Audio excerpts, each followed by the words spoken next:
Hello, safety champions. Welcome to Be Safe Always Safety Tips. In today's video, we've got some key safety tips. 1. Who is safety officer? And safety officer responsibilities. Let's get started.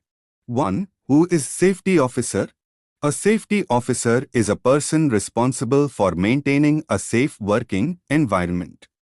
Their main job is to prevent accidents, injuries, and health problems at the workplace.